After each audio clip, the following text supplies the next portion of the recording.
Annyeong ya Hai, Robun. Assalamualaikum semuanya. Kita dari kelas 11 IPA 2 Granada, kelompok 1. Anggotanya 1. Adiba Putri Siraj, 2. Aisan Lady, 3. Aisyah Insani Aulia, 4. Anissa Musfiroh Lesadi, 5. Atifatul Mujahidah, 6. Aziza Syahidah, 7. Askia Auliandra, 8. Az-Zahra Mahira, 9. Az-Zahra Zunurai. Terima kasih. Judul cerpennya Laki-laki Sejati, karya Putu Wijaya. Seorang perempuan muda bertanya kepada ibunya, "Ibu, lelaki sejati itu seperti apa?" Ibunya terkejut. Ia memandang takjub pada anak yang di luar pengamatannya sudah menjadi gadis cerita itu. Terpesona karena waktu tak mau menunggu. Rasanya baru kemarin anak itu masih ngompol di sampingnya, sehingga kasur berbau pesing. Tiba-tiba saja, kini ia sudah menjadi perempuan yang punya banyak pertanyaan. Sepasang matanya yang dulu sering melekkan itu, sekarang bagai sorot lampu mobil pada malam gelap. Sinarnya begitu tajam. Sekelilingnya jadi ikut memantulkan cahaya.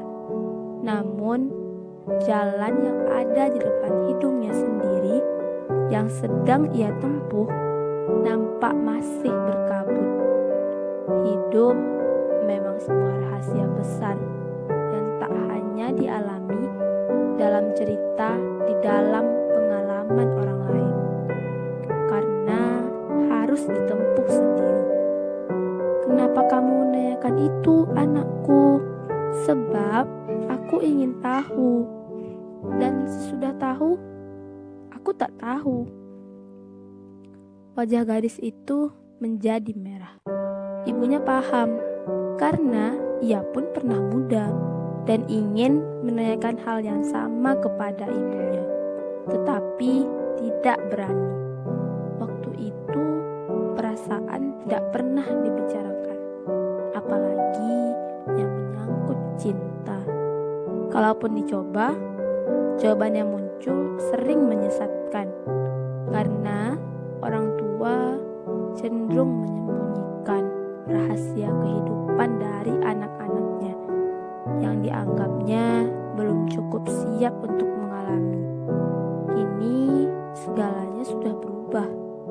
Anak-anak ingin tahu tak hanya yang harus mereka ketahui, tetapi semuanya, termasuk yang dulu tabu. Mereka senang pada bahaya.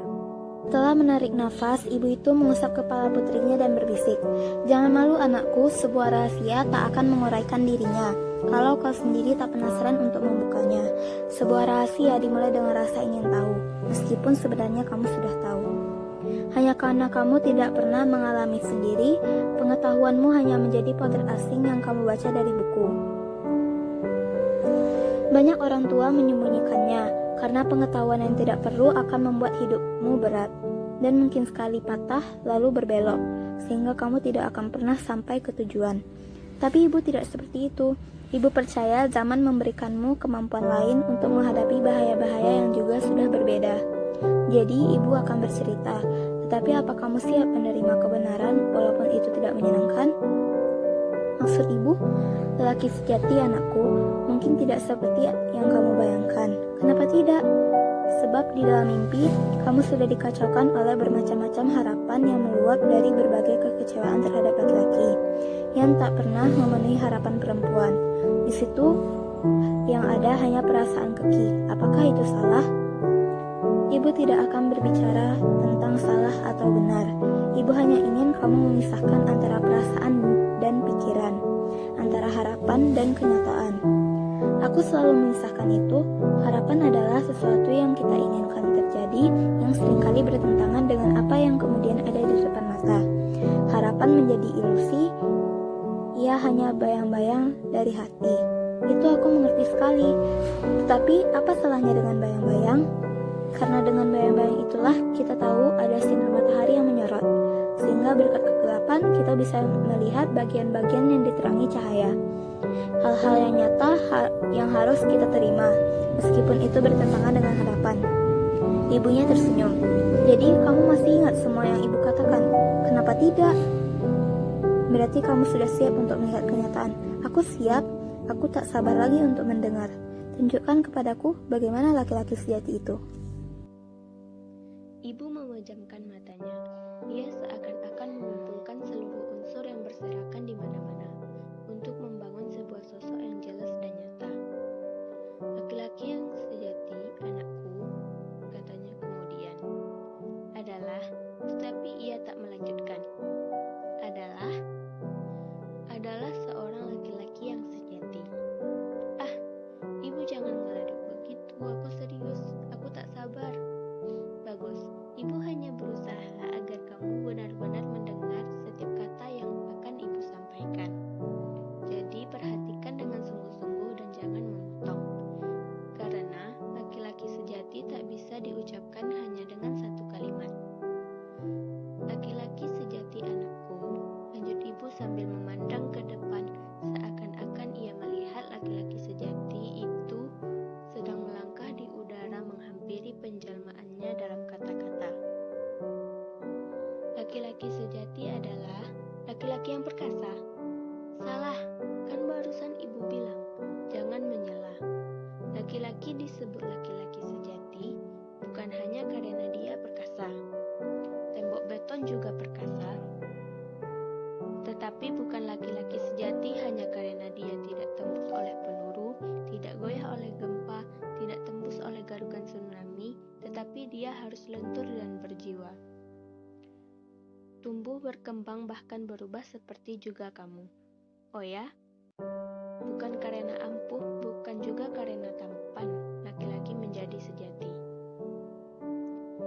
Seorang lelaki tidak menjadi laki-laki sejati hanya karena tubuhnya tahan banting karena bentuknya indah dan proporsinya ideal. Seorang laki-laki tidak dengan sendirinya menjadi laki-laki sejati karena dia hebat, unggul, selalu menjadi pemenang, berani dan rela berkorban. Seorang laki-laki belum menjadi laki-laki sejati hanya karena dia kaya raya, baik, bijaksana, pintar bicara, beriman, menarik, rajin sembahyang, ramah, tidak sombong, tidak suka menfitnah, rendah hati, penuh pengertian, berwibawa, jago bercinta, pintar mengalah, penuh dengan toleransi, selalu menghargai orang lain, punya kedudukan, tinggi pangkat atau punya karisma serta banyak akal. Seorang laki-laki tidak menjadi laki-laki sejati hanya karena dia berjasa, berguna, bermanfaat, jujur, lihai, pintar atau jenius. Seorang laki-laki meskipun dia seorang idola yang kamu kagumi, seorang pemimpin, seorang pahlawan, seorang perintis, pemberontak dan pembaru, bahkan seorang yang arif bijaksana tidak membuat dia otomatis menjadi laki-laki sejati. Kalau begitu, apa dong? Seorang laki-laki sejati adalah seorang yang melihat yang pantas dilihat, mendengar yang pantas didengar, merasa yang pantas dirasa, berpikir yang pantas dipikir, membaca yang pantas dibaca, dan berbuat yang pantas dibuat. Karena itu, dia berpikir yang pantas dipikir, berkelakuan yang pantas dilakukan, dan hidup yang sepantasnya dijadikan kehidupan. Perempuan muda itu tercengang. Hanya itu, seorang laki-laki sejati adalah seorang laki-laki yang satu kata dengan perbuatan. Orang yang konsekuen, lebih dari itu. Seorang yang bisa dipercaya, semuanya. Perempuan muda itu terpesona. Apa yang lebih dari yang satu kata dan perbuatan? Tulus dan semuanya. Perempuan muda itu memejamkan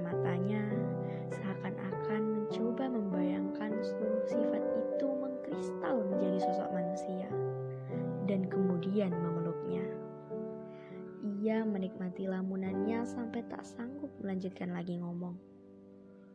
Dari mulutnya terdengar erangan kecil, kagum, memuja dan rindu. Ia mengalami orgasme batin. Gumamnya terus seperti mendapat tusukan nikmat. Aku jatuh cinta kepadanya dalam penggambaran yang pertama. Aku ingin berjumpa dengan laki-laki seperti itu. Katakan, di mana aku bisa menjumpai laki-laki sejati seperti itu, Ibu? Ibu tidak menjawab. Dia hanya memandang anak gadisnya seperti kasihan. Perempuan muda itu jadi bertambah penasaran. Di mana aku bisa berkenalan dengan dia? Untuk apa? Karena aku akan berkata terus terang bahwa aku mencintainya. Aku tidak akan malu-malu untuk menyatakannya. Aku ingin dia menjadi pacarku, mempelaiku, menjadi bapak dari anak-anakku, cucu-cucu ibu. Biar dia menjadi teman hidupku, menjadi tongkatku kalau nanti aku sudah tua, menjadi orang yang akan memijit kakiku kalau semutan, menjadi orang yang membesarkan hatiku kalau sedang remuk dan ciut, membangunkan aku pagi-pagi kalau aku malas dan tak mampu lagi bergerak. Aku akan meminangnya untuk menjadi suamiku. Aku tak akan ragu-ragu untuk merayunya menjadi menantu ibu, penerus generasi kita. Kenapa tidak? Aku merebutnya, aku akan memperjuangkannya untuk memilikinya. Dada perempuan muda itu turun naik. Apa salahnya sekarang wanita memilih laki-laki untuk jadi suami? Setelah selama berabad-abad, kami, perempuan, hanya menjadi orang yang menunggu giliran dipilih. Perempuan muda itu membuka matanya. Bola mata itu berkilat-kilat. Ia memegang tangan ibunya. Katakan cepat, Ibu, di mana aku bisa menjumpai laki-laki itu? Bunda menarik nafas panjang. Gadis itu terkejut. Kenapa ibu menghela nafas sepanjang itu? Karena kamu menanyakan sesuatu yang sudah tidak mungkin, sayang. Apa? Tidak mungkin? Ya. Kenapa? Karena laki-laki sejati seperti itu sudah tidak ada lagi di atas dunia. Oh, perempuan muda itu terkejut. Sudah tidak ada lagi. Sudah habis. Ya Tuhan, kenapa? Lelaki sejati seperti itu semuanya sudah amblas sejak ayahmu meninggal dunia. Perempuan muda itu menutup mulutnya yang terpekik karena kecewa. Sudah amblas? Ya, sekarang yang ada hanya laki-laki yang tak bisa lagi dipegang mulutnya. Semuanya hanya pembual, aktor-aktor kelas 3, cap tempe semua. Banyak laki-laki yang kuat, pintar, kaya, punya kekuasaan dan bisa berbuat apa saja. Tapi semuanya tidak bisa dipercaya. Tidak ada lagi laki-laki sejati dan aku. Mereka tukang kawin, tukang ngibul, semuanya baku jamu, tidak mau mengurus anak, apalagi mencuci celana dalammu. Mereka puas dan jadi macan kalau sudah dapat apa yang diinginkan. Kalau kamu sudah tua dan tidak lagi meladeni, mereka tidak segan-segan menyiksa, menggebuki kaum perempuan yang pernah menjadi ibunya. Tidak ada lagi laki-laki sejati lagi, anakku. Jadi kalau kamu masih merindukan laki-laki sejati, kamu akan menjadi perawan tua. Lebih baik hentikan mimpi yang tak berguna itu. Gadis itu termenung. Mukanya nampak sangat murung. Jadi tak ada harapan lagi, gumamnya dengan suara tercekik putus asa. Tak ada harapan lagi. Kalau begitu aku patah hati. Patah hati? Ya, aku putus asa. Kenapa mesti putus asa? Karena apa gunanya lagi aku hidup? Kau tidak ada laki-laki sejati. Ibunya kembali mengusap kepala. Kamu terlalu muda, terlalu banyak membaca buku dan duduk di belakang meja.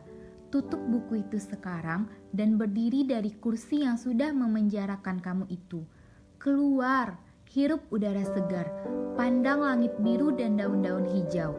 Ada bunga bakung putih sedang mekar beramai-ramai di pagar. Dunia tidak seburuk seperti yang kamu bayangkan di dalam kamarmu. Hidup tidak sekotor yang diceritakan oleh buku-buku dalam perpustakaanmu. Meskipun memang tidak seindah mimpi-mimpimu. Keluarlah anakku, cari seseorang di sana, lalu tegur dan bicara. Jangan ngumpet di sini. Aku tidak ngumpet. Jangan lari. Siapa yang lari? Mengurung diri itu lari atau ngumpet? Ayo keluar. Keluar kemana? Ke jalan. Ibu menunjuk ke arah pintu yang terbuka. Bergaul dengan masyarakat banyak. Gadis itu termangu. Untuk apa? Dalam rumah kan lebih nyaman. Kalau begitu, kamu mau jadi kodok kupar? Tapi aku kan banyak membaca. Aku hafal di luar kepala sajak-sajak Khalil Gibran. Tidak cukup. Kamu harus pasang omong dengan mereka. Berdialog akan membuat hatimu terbuka. Matamu melihat lebih banyak dan mengerti pada kelebihan-kelebihan orang lain. Perempuan muda itu menggeleng. Tidak ada gunanya karena mereka bukan laki-laki sejati. Makanya keluar sekarang juga. Keluar, ya. Perempuan muda itu tercengang. Suara ibunya menjadi keras dan memerintah. Ia terpaksa meletakkan buku, membuka earphone yang sejak tadi menyemprotkan musik R&B ke dalam kedua telinganya, lalu keluar kamar. Matahari sore terhalang oleh awan tipis yang berasal dari polusi udara. Tetapi itu justru menolong matahari tropis yang garang itu untuk menjadi bola api yang indah. Dalam bulatan yang hampir sempurna, merahnya menyala namun lembut menggelincir ke kaki langit. Siluet seekor burung elang nampak jatuh tinggi melayang-layang mengincar sasaran. Wajah perempuan muda itu tetap kosong. Aku tidak memerlukan matahari. Aku memerlukan seorang laki-laki sejati, bisiknya. Makanya keluar dari rumah dan lihat ke jalanan. Untuk apa? Nah, aku akan berkata terus terang bahwa aku mencintainya. Aku tidak akan malu-malu untuk menyatakan. Aku ingin dia menjadi pacarku, membelaiku, menjadi bapak dari anak-anakku, cucu-cucu ibu. Biar dia menjadi teman hidupku, menjadi tongkatku kalau nanti aku sudah tua, menjadi orang yang akan memijit kakiku kalau kesemutan, menjadi orang yang membesarkan hatiku kalau sedang remuk dan ciut, membangunkan aku pagi-pagi kalau aku malas dan tak mampu lagi bergerak. Aku akan meminangnya untuk menjadi suamiku. Ya, aku tak akan ragu-ragu untuk merayunya menjadi menantu ibu pada masa generasi kita. Kenapa tidak? Aku akan merebutnya. Aku akan berjuang untuk memilihnya. Dada perempuan muda itu turun naik. Apa salahnya sekarang wanita memilih laki-laki itu jadi suami? Selama berabad-abad kami perempuan hanya menjadi orang yang menunggu giliran dipilih. Perempuan muda itu membuka matanya. Bola mata itu berkilat. Ia memegang tangan ibunya. Katakan cepat ibu, di mana aku bisa menyumpai laki-laki itu? Buddha menarik nafas panjang. Gadis itu terkejut. Kenapa ibu menghela nafas panjang itu? Karena kamu menanyakan sesuatu yang sudah tidak mungkin, sayang. Apa? Tidak mungkin? Ya. Kenapa? Karena laki-laki sejati seperti itu sudah tidak ada lagi di atas dunia. Hah? Perempuan muda itu terkejut. Sudah tidak ada lagi. Sudah habis. Ya Tuhan, habis. Kenapa? Laki-laki sejati seperti itu semuanya sudah amblas sejak ayahmu meninggal dunia. Perempuan muda itu menutup mulutnya terpekik karena kecewa. Sudah amblas. Buat yang udah nonton, sama dengan